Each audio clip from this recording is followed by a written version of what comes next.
Hello, Eclectic Crafter here. Thank you for joining me. I have my next project. I still need to cover another end table, and I just loved this design. But what I've decided to do is I want full circles because I'm doing 3 across and 5 down, 5-inch square. So I marked it so I wouldn't forget. Only this one. I'm going to use this for the corners. This is, late 80s, early 90s maybe? It could have been mid 80s. But it's from way back when. How's that? I always loved this fabric. And I saved that last piece I had forever. Had it in a little bag and matched it up to some other fabrics. Thought a small quilt, you know, a lapgan or something. So I pulled out 2 of them. And it says to cut 7 by 7 squares. This I could not get quite 7 by 7. So what I did was I printed it out and I measured it. So I could go 6.5. And I went 6 3/4, and I got 12 plus some oddball, you know, at the ends where it wasn't quite squared up, and I should be able to get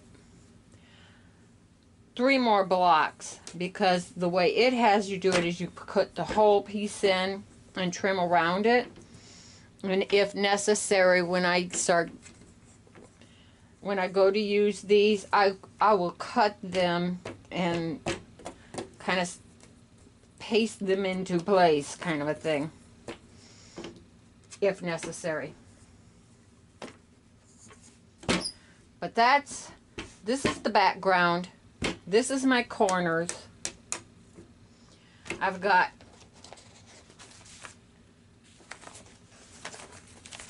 this, I think it's terrible. Oh, no, it's a lightweight cutaway. And as you can see, I've got some really old, that's from when I still smoked kind of stuff, and it was damaged. So I'm not worried about it. Most of that's going to get thrown away. We only use the tiny little center. And it's going to be on my end table. It'll wash out anyways. But I've got all my little squares cut. So I've got everything ready. 15 squares. I even wrote myself a cheat sheet so I won't forget what I'm doing. The booklet, I think it had 25 pages. I figured if I need to refresh my memory on what stage I'm going into or whatever, I can always pull it up on the computer. But I did print out the block squares for, I'm doing a 5 by 5.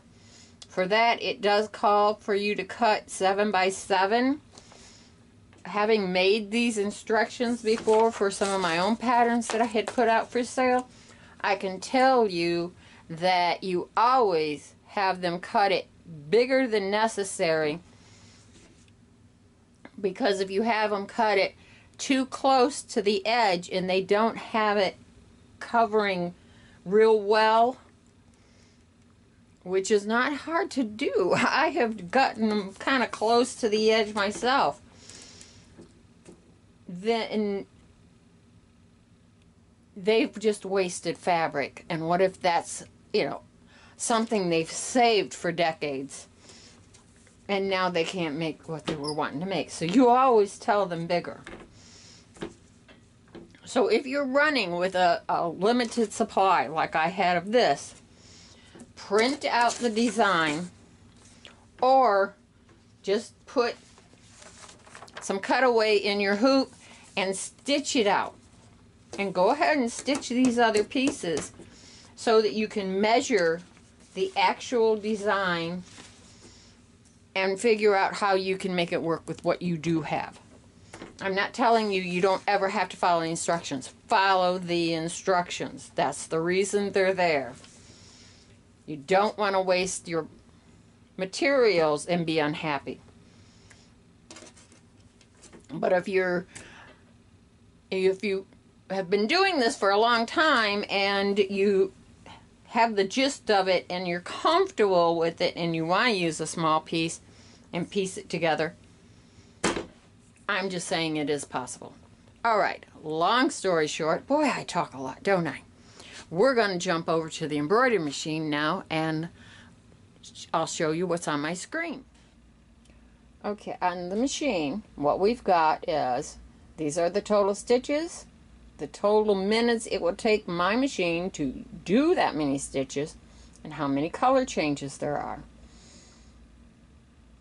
When the pattern is made, the reason you have these specific colors are because they use those colors to signify the steps in the stitching. This is not making a picture of a fairy or something. So the colors are generic. And they use a separate color for each step to keep the machine from combining those steps. If you had every thread pink in your machine, it would just do it as one long continuous stitch out. And you don't want to take that chance when you're making a design.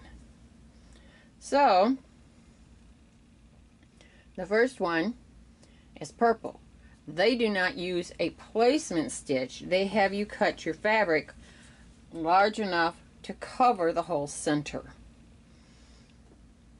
I am going to do a placement stitch and then bring it back and do that again. It does sound time consuming, and on this machine you can add a box, but I didn't bother. I can just simply open this up and hit that to go back. See, as it is, it went to color 5. And if you want it to actually go to the first stitch, hit +1. -1, it's now right back at the beginning. That it's not even set in place. This is my 6x10 hoop. I'm not using the big magnetic one. With the last one I was using it and I found it troublesome. So I pulled this one out. I shouldn't say troublesome. I was just getting frustrated with the way I had to do everything over and over and over again. And I decided it's the only part I'm hooping is this. It's easier to just pop it in here. I don't have to worry about adjusting anything because it stitches out where it stitches out. And because I am going to, well, if I'm going to show you everything, I might as well show you everything. So if you ever forget to check your hoop, you hit this back key. No, cancel that. You're going to hit it too many times, it'll want to clear it up completely out. I can pull it. I can, no, hit OK. So it's on my, it's that one. See, there's 2 blocks for that set, and I did put them both on there. Now I can resize it. I could make it a little bit bigger. I'm not going to. I could save it to my system so that it'll just do it over and over again. I can pull it right up from that and not worry about the thumb drive. I have multiple thumb drives that I just rotate through using, so I'm not worried about that. This is so you can move it, and that's the center. So if you just want to make sure it's in the center of your hoop, hit that. Now we need to check it. If you just want to check the 4 corners a little at a time, you can get these dots. If you want it to just go ahead and do the whole square on its own, hit that. Now each machine may have different ways of getting to it. It's still all basically the same idea. But on the Baby Lock Flourish 2, that's how you get to it. Before you can embroider, you have to hit that, and then it goes to the screen I showed you in the beginning with all your information and showing you the first thread. It is ready to do the first thread, and I'm using it as a placement.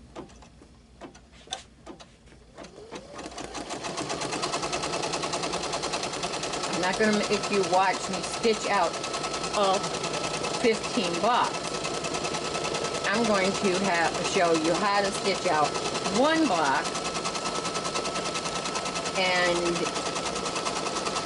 if I mess up, I do get tongue-tied. I have 15 opportunities to get that one block filmed without me stuttering all the way through it. I've already started this film 4 times. That's how bad I can stumble on my words at times. So now, because I don't want to go, it wants to automatically place that. Because I didn't start out with it already in place.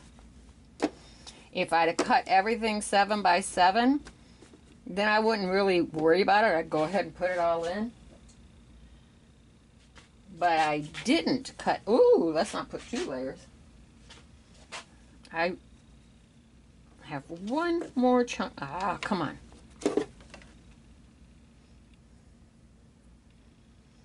I will turn the camera so that you can see the stitching a little better in just a moment. I just want to get this in place before I do, because then you're going to be in front of the area I'm at right now.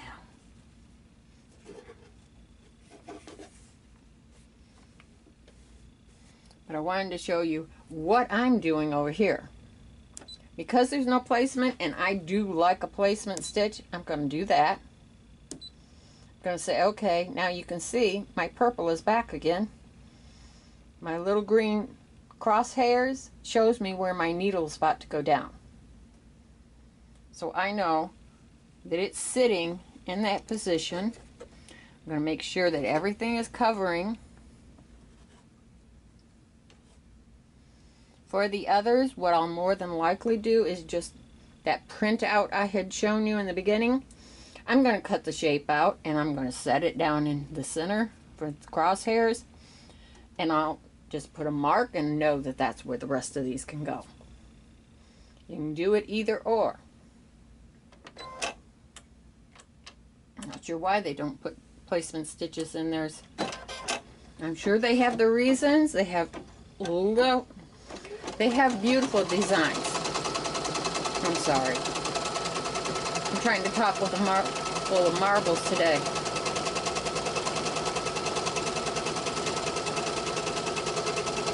I know in the camera it looks like I keep my hands rather close to the needle at times. In actuality, I don't get too close to that needle. I don't take that chance. Now I can do the placement stitch for these corners. Now I'm going to show you something real fast while this is sitting here without the placements in it. I'm going to pull up one of those oddball sized pieces I had. Here's one that's rather small. See how it's kind of cut inward a bit? But it still covers that whole stitch line. So they're all going to work. Every one of them will work. Even though I couldn't get 7 by 7 out of it, I still have plenty of stitch line there, because that's going to be the seam line. So it has to go past it. You can't have it too close. I'm going to use the same thread through the whole thing. Makes it nice and easy.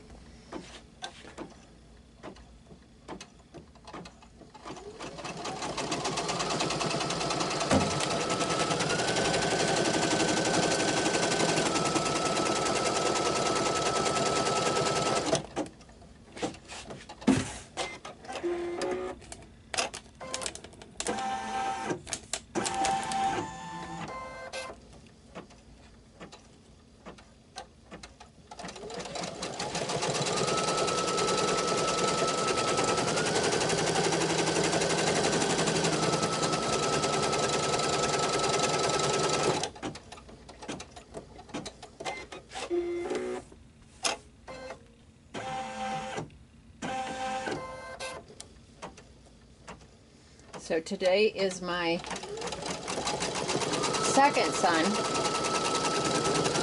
his birthday. And him and I have both been trying to cut down on our sugar content. He is so much like me, it's unreal.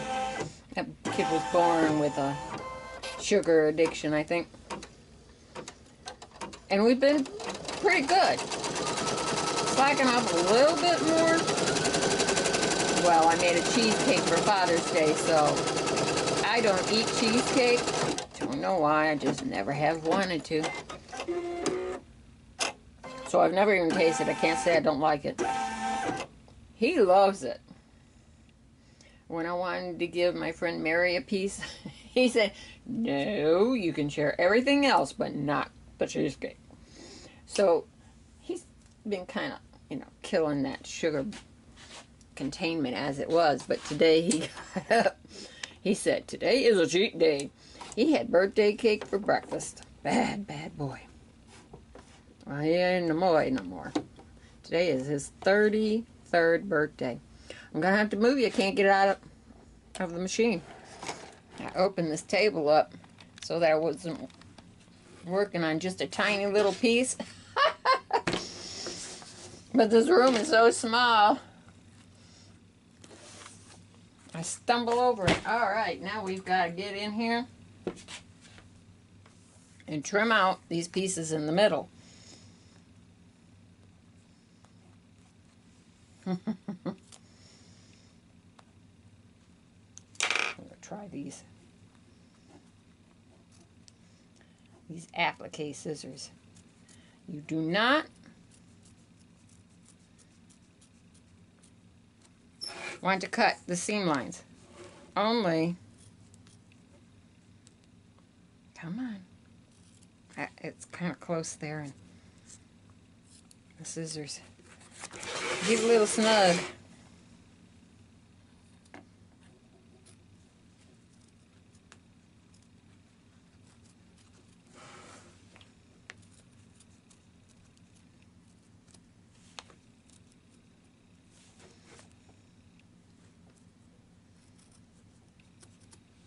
I will tell you that if you have something a little blunter than this, for the narrow spots in here, it might be better, because that wanted to keep catching the fabric underneath.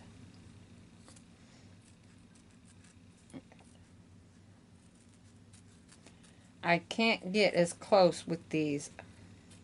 I don't know if it's something I'm doing or if that's just the way applique scissors work. I've never owned any until recently.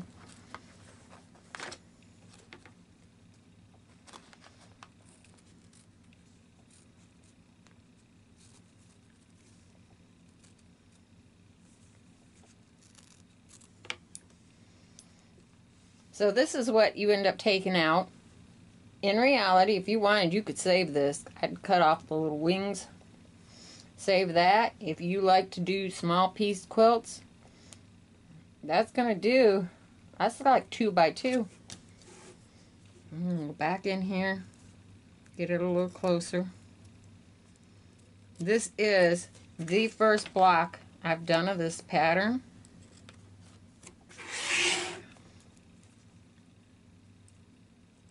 The last one I did a little practice one so I could measure it all out, because I had even less of that fabric that I wanted to use. Really, my policy in 22 is use it up. I'm trying to keep myself from buying more fabrics and such, because I certainly don't need them.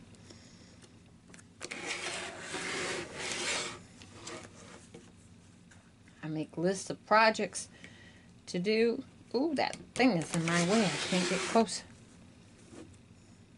And go from this side.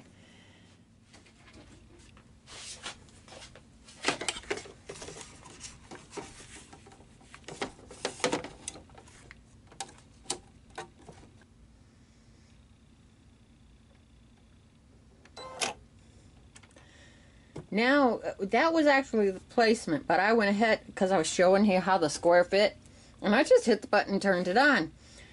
Don't know that it really mattered. That spot didn't need a placement unless you're using multiple pieces of fabric instead of one giant square. If you put the placement down, you can use smaller pieces that just fit on here. Just remember, it still has to go past at least a 1/2 inch on that side for sewing all these squares together. So now it's going to actually stitch it. This is the tack down. Let's just go ahead and get that done with.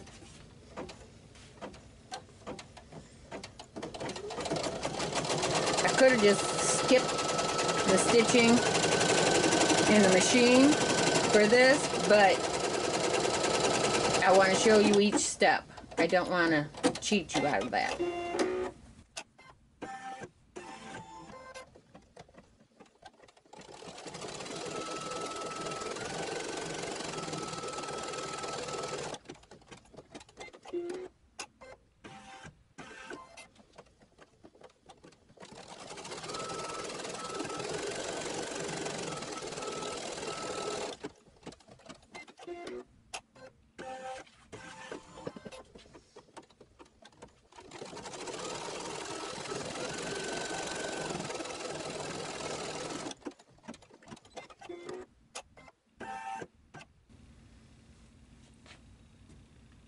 And this is actually the spot where you take it out to trim. As I said, if you're using one full square, you can set it down and you could skip that one we just did.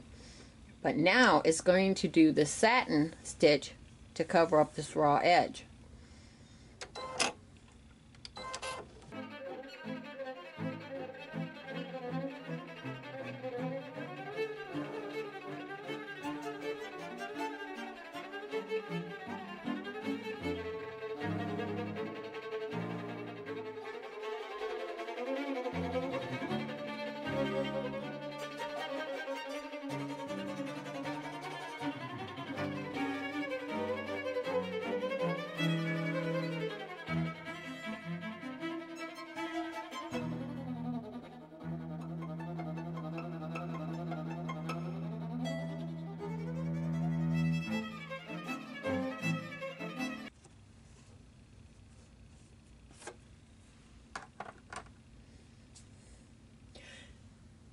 And our last part of the stitching, it says it's only 2 minutes long.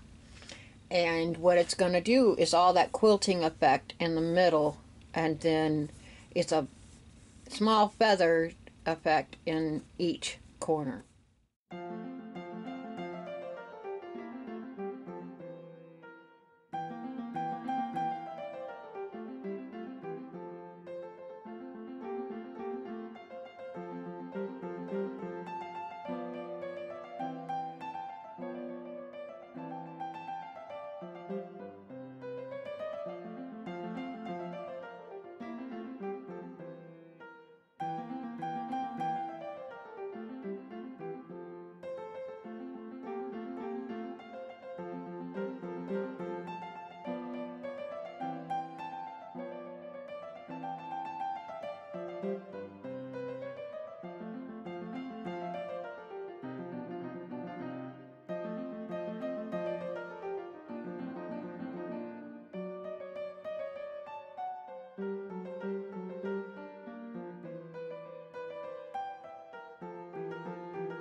And that's the end of that one.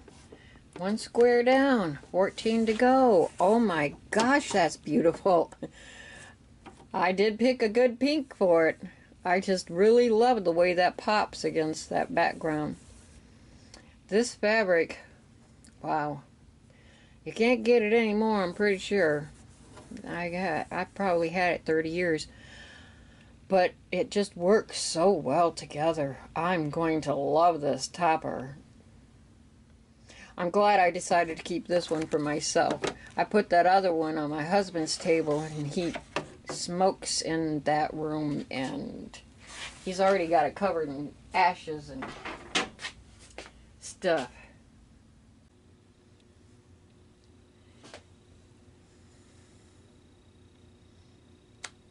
My squares turned out so pretty. I wasn't going to show putting it all together because I'd done that in the previous video with the previous quilt block.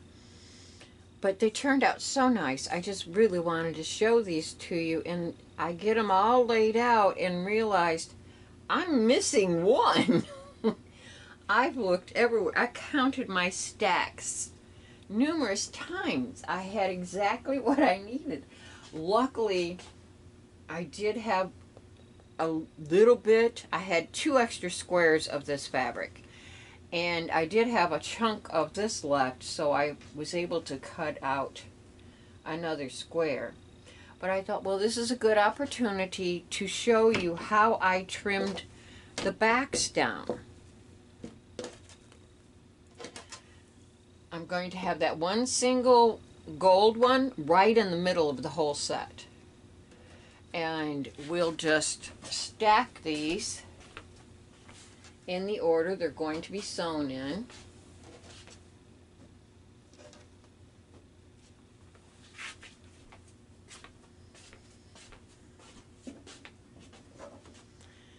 To trim this down,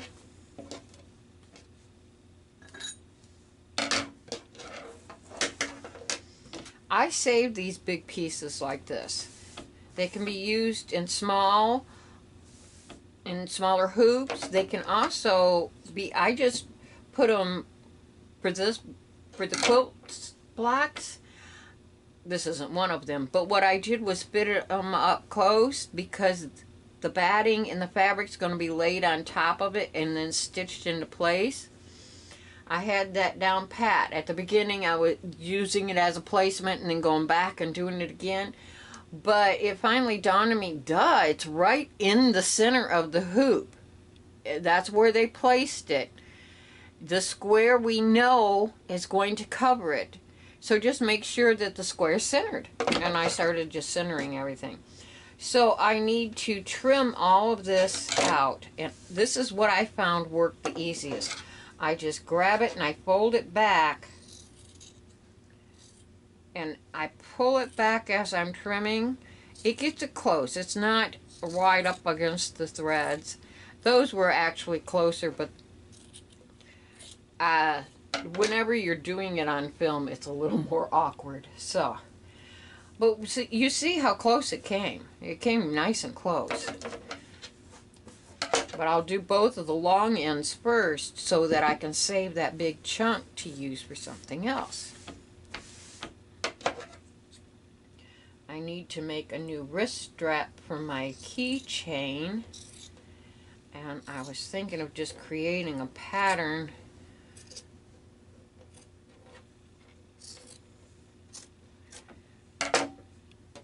and I could probably use these in the hoop. I do have all that leather I could use.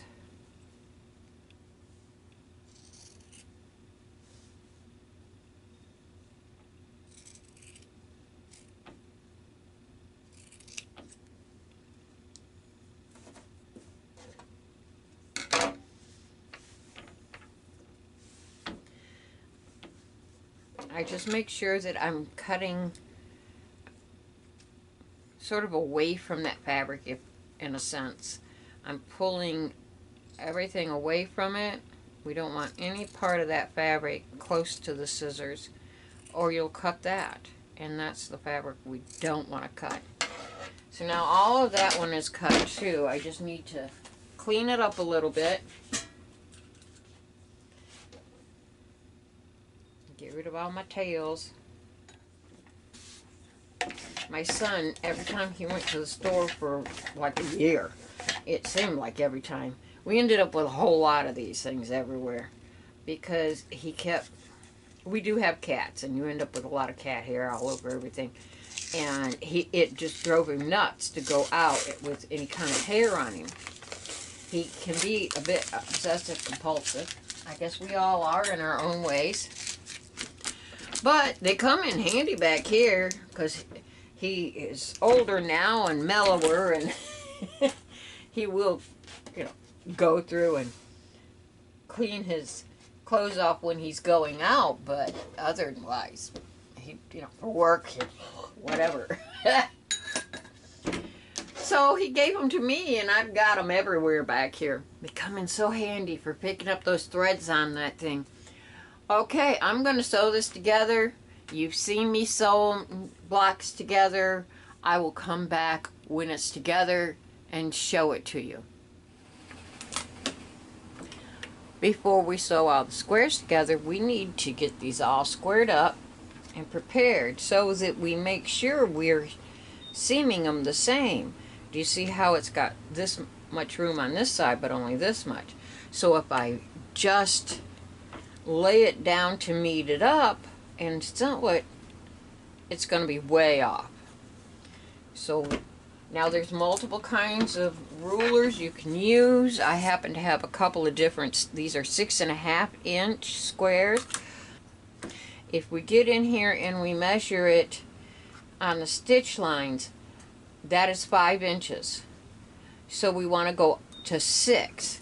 Even though it's a 6.5, I only want 6.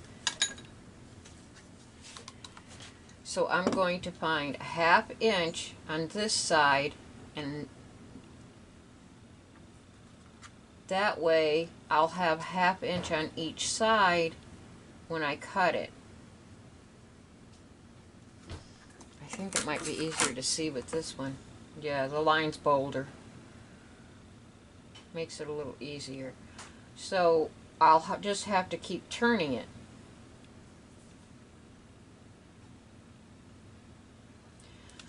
But it should be easy enough to square them all up because it has a box on the inside.